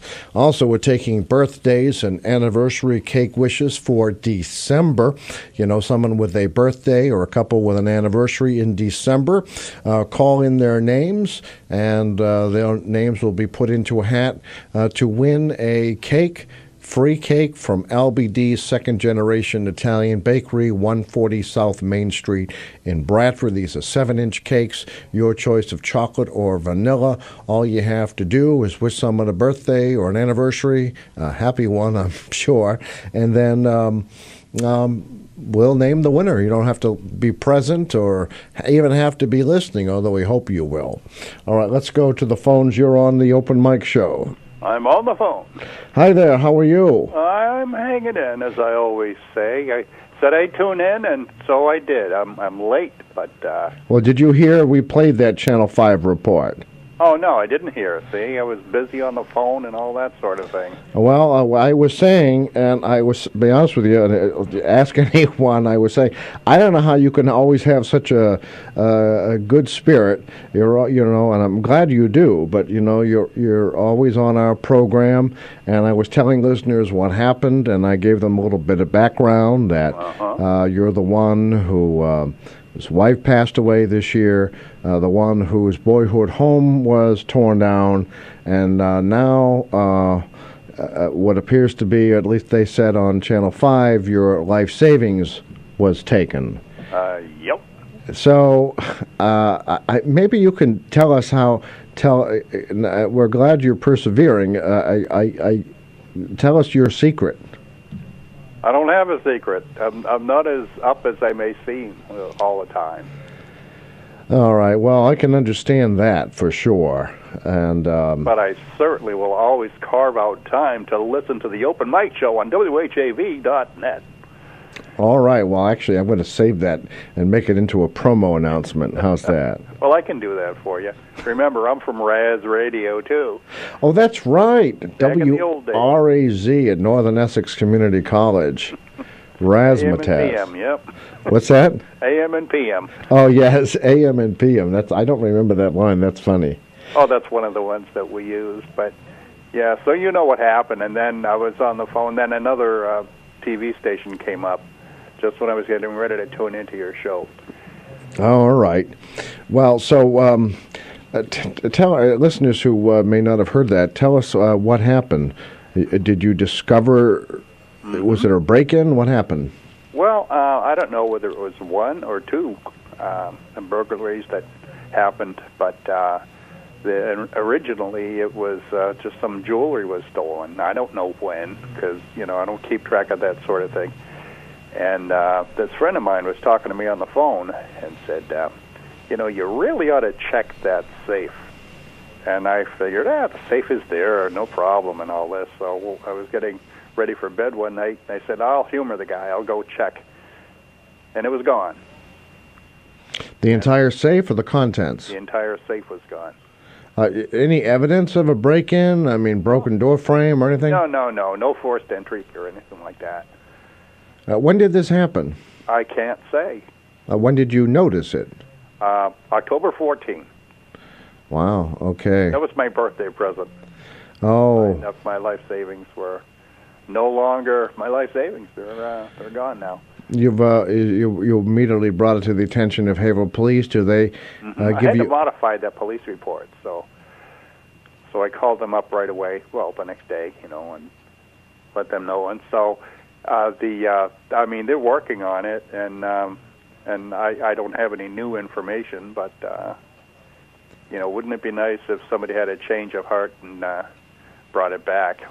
What are the chances of that? Well, I guess we have heard stranger things. So, yeah. Anyone knows anything about this? Brian, I mean to stop me if I'm giving out too much information, but Brian lives in a condo near Westgate Center, and if anyone knows anything about the theft of jewelry or a safe, maybe overheard something, and I think Haverhill Police would like to know so they can rule it in or out. So I appreciate that, Tim. Any particular? Is it Lieutenant Pistone? Any particular detective on this? Well, he couldn't be too particular if he's dealing with me. So it's Benedetti is the detective who's working on the case. Detective Benedetti. Joseph Benedetti. That's a Haverhill name, if I ever heard one. Yeah. All right. I thought that should change the section of Washington Street to Benedetti Street. Remember what we used to have? Oh, yes. 3 different places with that name on there? Yeah, actually, I used to get my shoes at Benedetti's Shoe. Yep. And everyone thinks about the food up the street, but I always remember the shoe store. And the Golden Goose. The Golden Goose? Yeah, that goose that would lay the golden egg, and you have the little toys in it, the little prize. Oh, okay. I don't really remember that. Was that? Well, maybe that was gone by the time you were coming up. Right. And then, of course, we had Benedetti Sporting Goods downtown. Was that right. Mr. Benedetti, the guy with the big belly and the cigarette? Say that The again? gentleman there with a shirt and tie, and he always had a cigarette hanging out of his mouth. very heavy man. All right, he ran the sporting goods shop? Yeah, he was always there whenever I went in. Oh, well, they're good business people. They stay around, make sure they get that sale from Brian. All right. Actually, well, just so we can, maybe milk the sob story, maybe someone will come in. Nate, did you have those photographs? Nate has the photographs of your house. Here's a man, I was Brian. thinking of using one of those to, when they talk about flipping real estate. Oh, Well, there you go. you can flip it over, right? Oh, geez. Somehow you maintain your spirit. Okay, folks, anyone knows anything, even if you're not sure, you might have overheard it, you might have heard one of your teenager's friends talking something, call Haverhill Police. Brian has lost jewelry, has lost a safe itself, not just the contents of the safe, the actual safe kept at his home. And again, if you're watching on WHAV.TV or HC Media Channel 22, we've shown photos of before and after of the boyhood home that Brian grew up in. And, right there on the edge, I mean, really, truly on the edge of urban renewal. Oh, yeah. How could you miss it, right? So, anyone with information, call Haverhill Police. Let's see, it's 978-373-1212. That's it. 978-373-1212. Brian, you have any birthdays or anniversaries? Not tonight. All right, I'll tell you what. I called one in last week. All right. I'll tell you what, I don't know if you heard this, but we have a special prize tonight for anyone who attempts to name all of the veterans and war memorials in Haverhill. You want to take a stab at that? Well, there's so many of them, though. Yeah, that's what I was saying. I don't know that what you count, if you count the placards on the streets and corners, but... Well, yeah, but you get some. They have a whole list of names. Right? I'll tell you what. Or we're looking for names like Como and... Oh, no, I'm thinking of, like, just the major monuments. Major monuments like the Como Bridge and the Basileir Bridge. And See, I hadn't thought about the bridges. Okay, that's two. What else you got? Let's see. Well, there's actually Booth Square. Booth Square? Mm-hmm. Where's that? Well, where Olympia Square is. Where Bradford Seafood is. And oh, yes, okay. That intersection up there. Well, there was a booth that goes way back, I think, to when some troops from Nova Scotia helped out the okay. here. And then we had, Olympia was like right there with it. All right. Yeah. Well, what about some of the more obvious ones? Would you count, for example, the cannon in GIR Park? Well, is there a name attached to it? I don't know.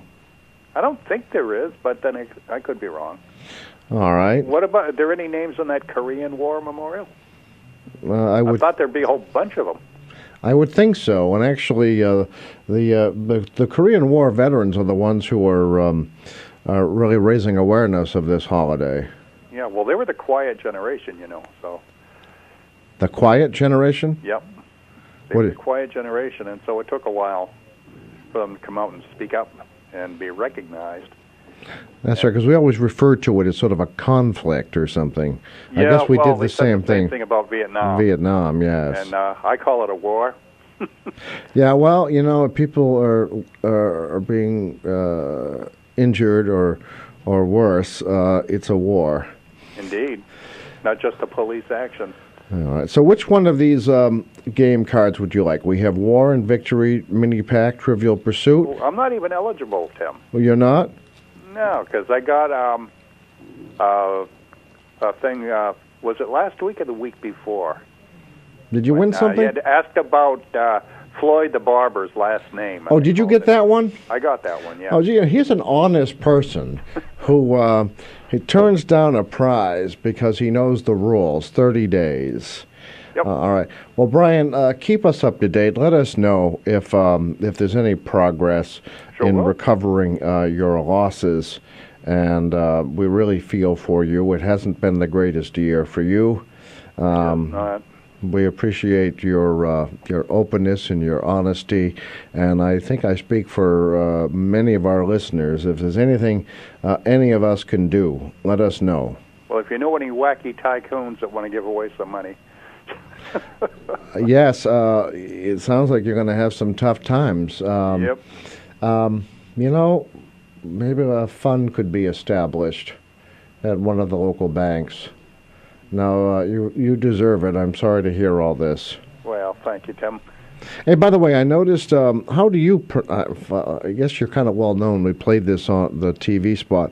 How do you pronounce your last name? Langlois. Ah, you do. Mm-hmm. So those of us who have been saying it wrong all this time. No, I'm the last one. People will correct me and say, no, you mean Langlois. All right, so Brian, say it again. Langlois. Langlois. I can do everybody's going to tease me about that now. Say, come on. Oh, well. Well, my grandfather, who never became a citizen, who knows? I never met him. He died before I was born, so.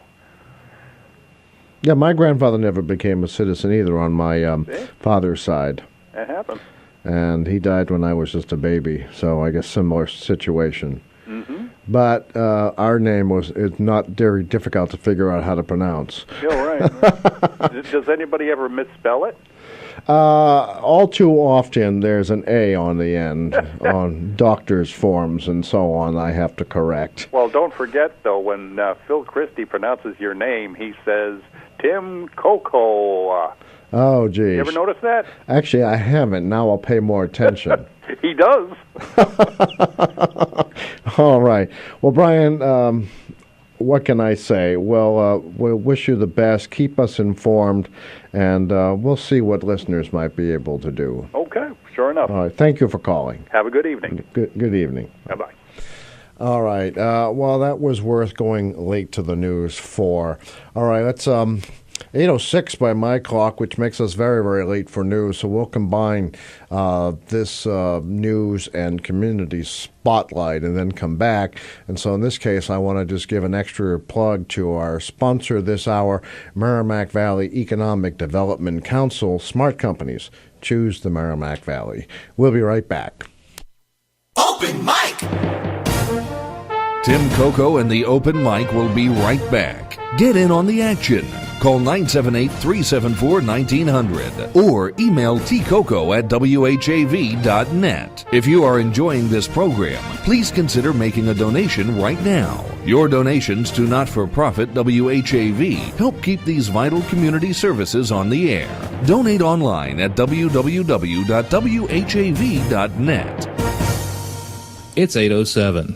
WHAV Merrimack Valley. WHAV is a not-for-profit service of Public Media of New England, Incorporated. It's heard on 1640 AM, the web, at whav.net, and participating cable television stations.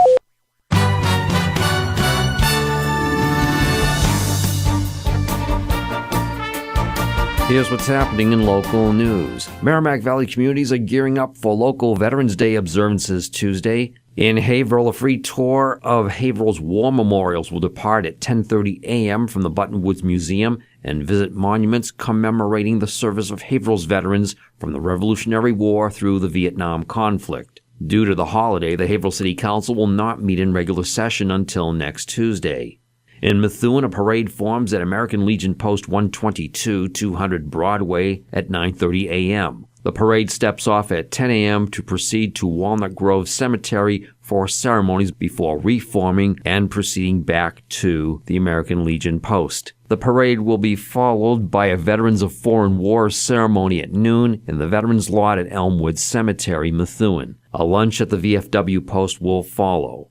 In Andover, ceremonies sponsored by the town's Veterans Services will be held at 10 a.m. at West Parish Cemetery, at 11 a.m. in Spring Grove Cemetery, and 12 o'clock noon at Ballardvale Green. A luncheon follows at 1 p.m. at the Masonic Temple, 7 High Street. In Plastow, a Veterans Day ceremony will begin at 9:30 a.m. Tuesday at Plastow Town Hall, 145 Main Street. A Vietnam War program will follow at 11 a.m. at the Carl G. Davis American Legion Post number 34, 176 Main Street. For more details, visit whav.net. A Haverhill woman is due to be arraigned on various charges in district court following her arrest on a drug-related charge. Haverhill police report 30-year-old Santina Louis of Haverhill was arrested at 6:15 p.m. Sunday on a charge of possession of a Class A substance. She was also taken into custody on 3 outstanding warrants for charges including shoplifting, possession of a Class A substance, and sexual conduct for a fee. The arrest took place at Dudley Plaza, Main Street at Dudley Street. A Haverhill man facing marijuana-related charges from police in New Hampshire will appear in Haverhill District Court on a fugitive from justice charge following his arrest in Haverhill Sunday night. Haverhill police report 30-year-old Felix Medina of Haverhill was taken into custody at 9:15 Sunday at 25 Arlington Street. No further details are available at this time. In local high school sports, Haverhill Hillies varsity football won over Reading 14-13 in MIAA North Division II semifinal action last weekend. They will travel to North Andover High in the North Division II finals on Friday night. On tap for Monday afternoon, the boys' junior varsity football team hosts St. John's Prep at Trinity Stadium. For full schedule details, visit whav.net. Remember, WHAV is the only Haverhill-based news source, and it's always free. In the Edwin V. Johnson newsroom, this is Dana Esmel. From Feature Story News in Washington, I'm Kevin McAleese. At least 47 students have been killed by a suicide bomber in Nigeria. The blast happened at a school in the northeastern state of Yobe. The attack took place at a technical college for boys. The authorities believe the extremist group Boko Haram was responsible for the bombing. The terrorist group has killed thousands of people in northeastern Nigeria over the past 5 years. Gary Alfonso, our Africa correspondent, reports. Nigerian police have confirmed that the explosion was caused by a male suicide bomber who joined the Science and Technical School's morning assembly. At least 47 people have been confirmed dead and up to 79 schoolboys have been admitted to hospitals and clinics in the area. Eyewitness told reporters that chaos and uncertainty reigned at and around the school for most of the morning. Police believe the suicide bombing was part of the terror campaign by the extremist Boko Haram group, which is trying to destroy all Western education facilities in northeastern Nigeria. Gary Alfonso, Johannesburg. US President Barack Obama has joined business leaders from 20 other Pacific economies at a meeting of the Asia-Pacific Economic Cooperation Forum in the Chinese capital, Beijing. Mr. Obama said in a speech to the summit that he wants the US and China to strengthen ties that could lead to more jobs in both countries, and also announced a new visa agreement between Washington and Beijing. Here's our US correspondent, Lorna Shattuck. President Obama has turned his focus to foreign policy after last week's defeat for his Democratic Party in the midterm elections. He's on a week-long trip to Asia, taking in the APEC summit, a trip to Myanmar and attending the G20 gathering in Australia. He then addressed Asian business leaders at APEC, trying to quash the idea that China should be concerned by America's interest in Asia. He announced the US and China will start granting visas to each other's citizens valid for up to a decade. Under the new rules, business and short-term tourist visas will be valid for 10 years, while student and cultural exchange visas will last for 5 rather than the current 1 year. The United Nations says fighting in Iraq has left almost 3 million people at risk of starvation. They say urgent financial support is needed to stop the country's agricultural system from collapsing. FSN's Nick Harper reports from the UN in New York. Months of fighting in Iraq has meant thousands of farmers have been forced to flee their homes and their fields. With the Islamic State gaining more ground, livestock have been seized or sold. Most of Iraq's wheat production takes place in the north of the country, an area significantly affected by the fighting. The UN's Food and Agriculture Organization says the food security situation is now dire. Aid has already been delivered, but the UN warns an extra $38 million is now needed to halt the threat posed by continued fighting. From bureaus worldwide, this is FSN. Wave weather. I'm WHAV meteorologist Gary Best with wave weather for the Merrimack Valley. Partly cloudy skies at times going through the night with low temperatures in the upper 30s to low 40s. During the day on Tuesday, sun followed by clouds and temperatures pushing 60. Increasing clouds at night in the 40s. A lot of clouds on Wednesday, maybe a few showers. High temperatures mostly sitting in the 50s.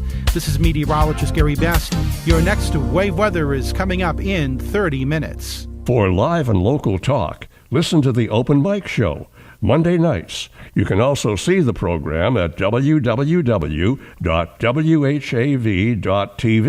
Only local radio can bring you this talk opportunity, but only WHAV does.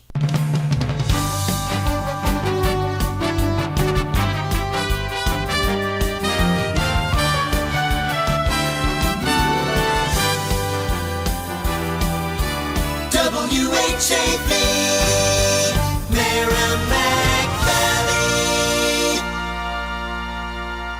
Stay informed each day with local news, coupled with Pacifica's worldwide coverage.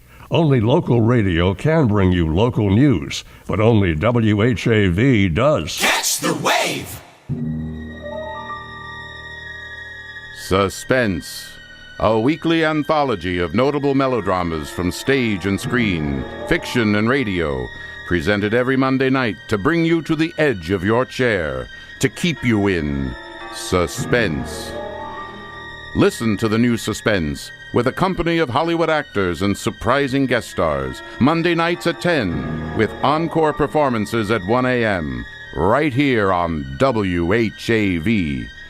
Remember, only local radio can bring you this feature opportunity, but only WHAV does. Community Spotlight.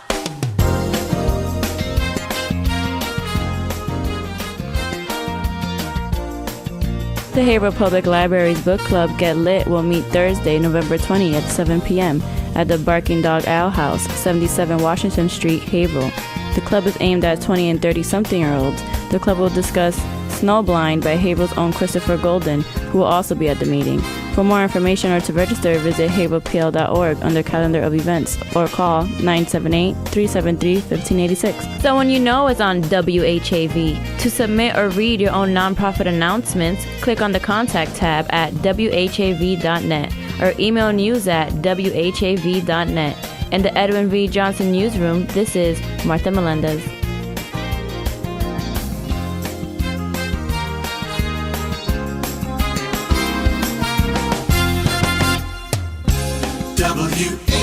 WHAV Open Mic.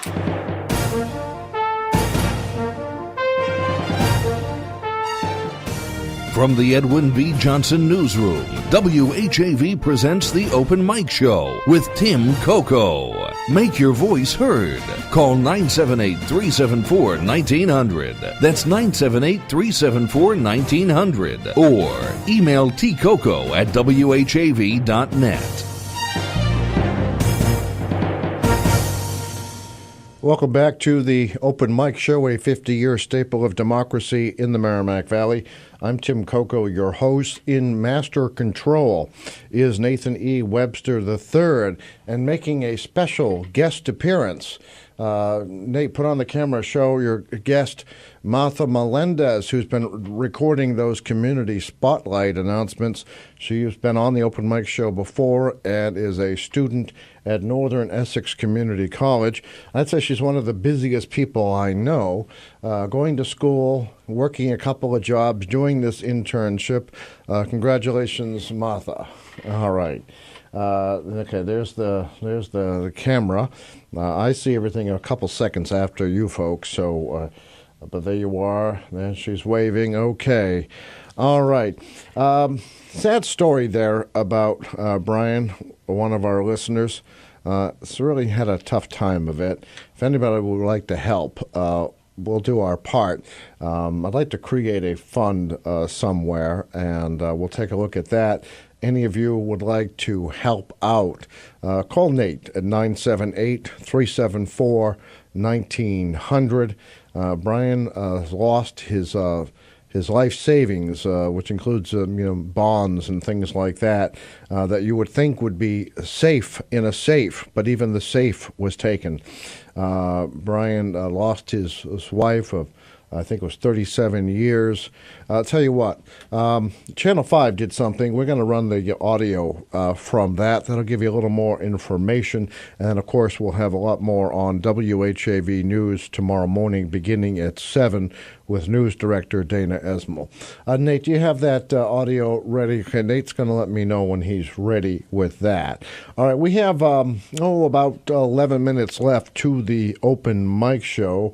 I had, Brian took a good stab at the questions of monuments in Haverhill for veterans or for memorials related to different wars. Someone would like to help complete that list. We still have these 2 prizes available, and these prizes again are thanks to our friends at Kimball Tavern Antiques, corner of Salem and South Main Streets on the Bradford side of the river. We still haven't figured out what to call the Bradford side of the river. What do you think? Bradford? South Haverhill? The former town of Bradford? Lost in the Great War of 1896?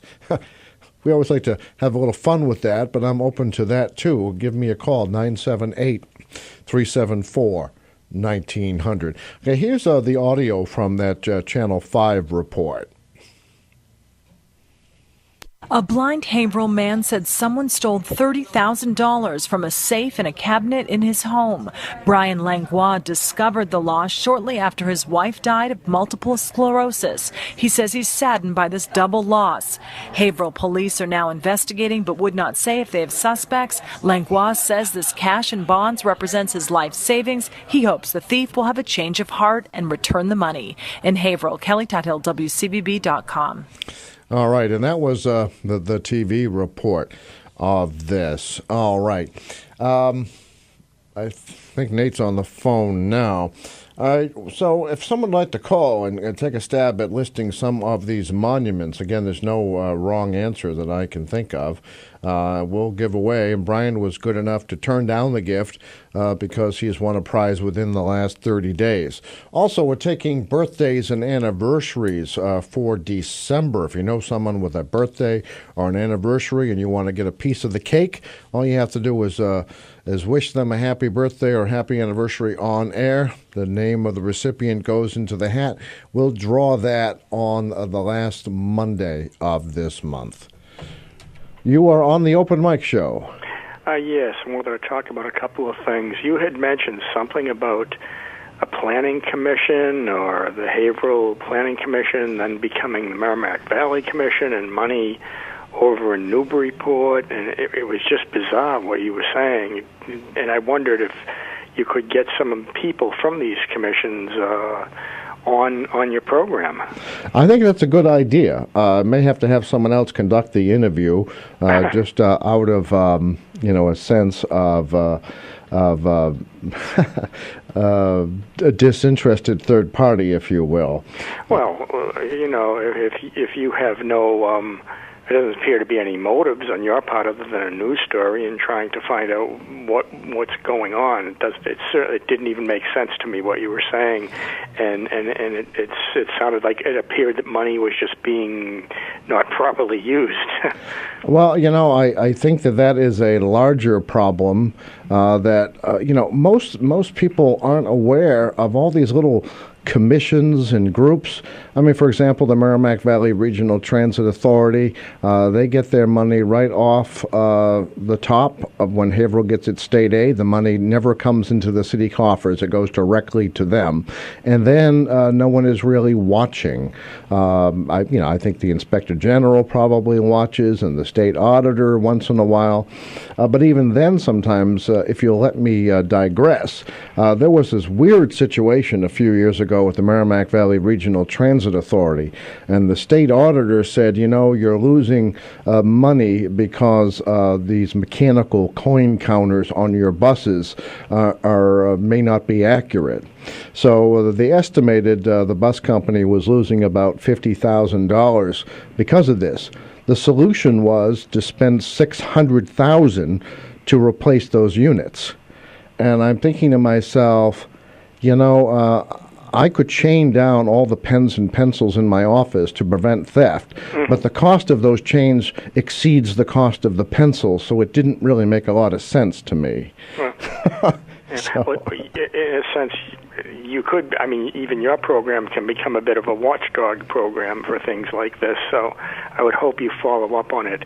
The other thing I wanted to talk about, the recent election, I have to say how appalled I was toward the end, seeing TUI signs on highways. They were one I saw at on a Burger King parking lot. It was they were in public spots. They were improperly placed. And I know everybody does it. I know everybody starts to feel a little desperate.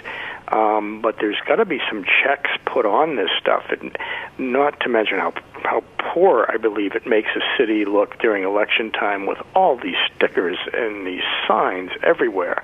The TUI signs were particularly appalling and particularly ridiculous. There were cases of... well, I would say his campaign probably would win the prize if a prize was given for the most signs ever in an election. But I have to say, I agree with you that maybe some controls are necessary. I guess my problem with that is I don't want to, put it in the hands of a planning board or an appeals board and then perhaps chill our democracy. But I saw another candidate sign for Kathleen O'Connor Ives that was kind of on its side.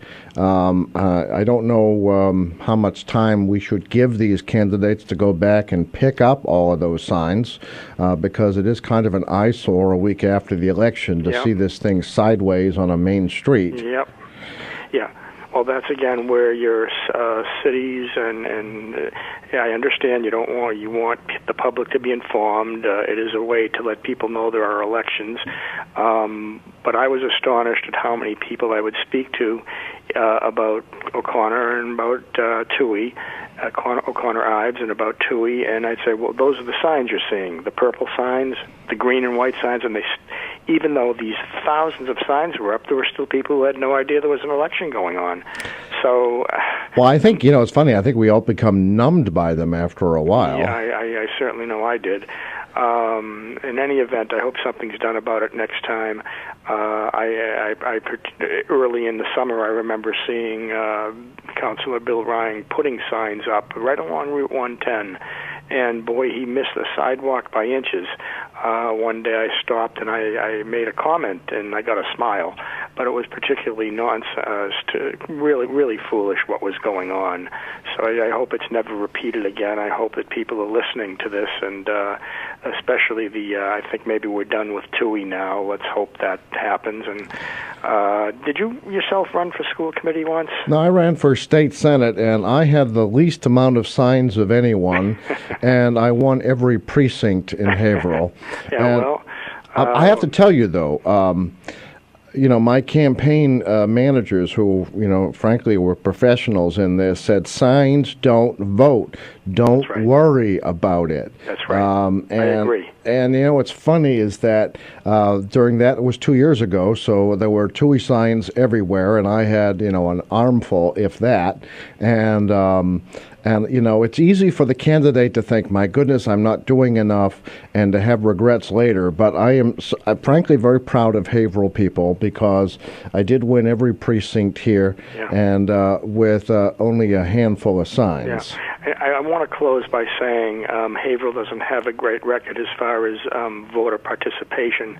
We're lucky if we get 25% of the eligible voters voting, then we consider it a success.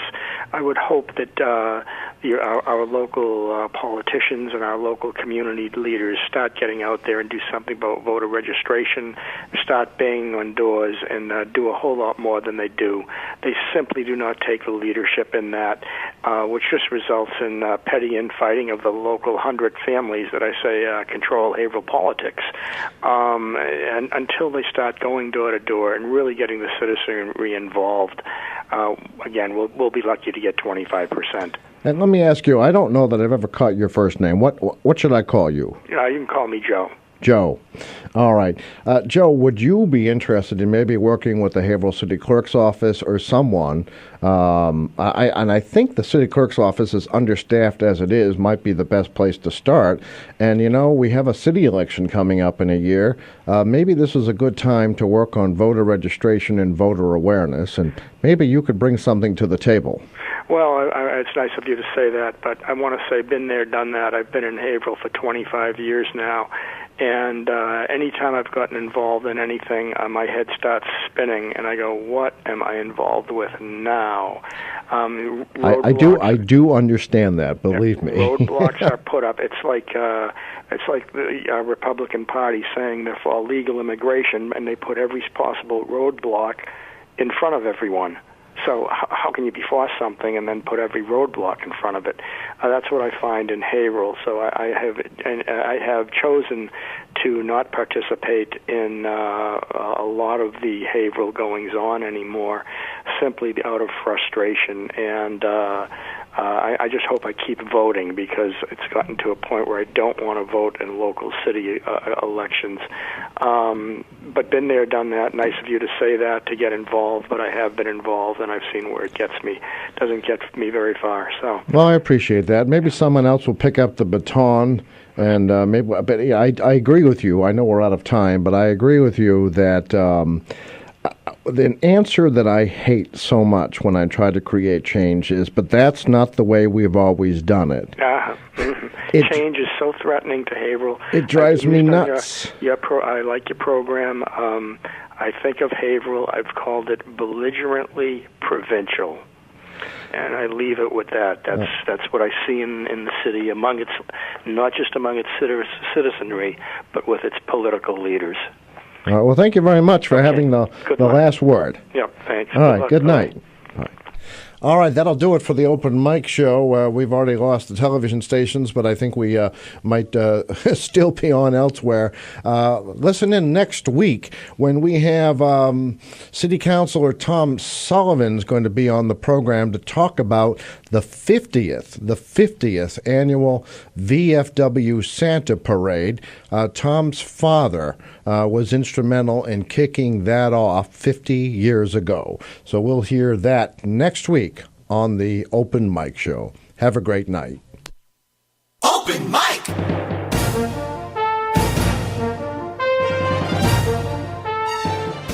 Join Tim Coco live on the Open Mic again next Monday night at 6:30. The opinions expressed on the Open Mic Show are not necessarily those of WHAV, its underwriters, or affiliated stations. The Open Mic Show came to you from the Edwin V. Johnson Newsroom.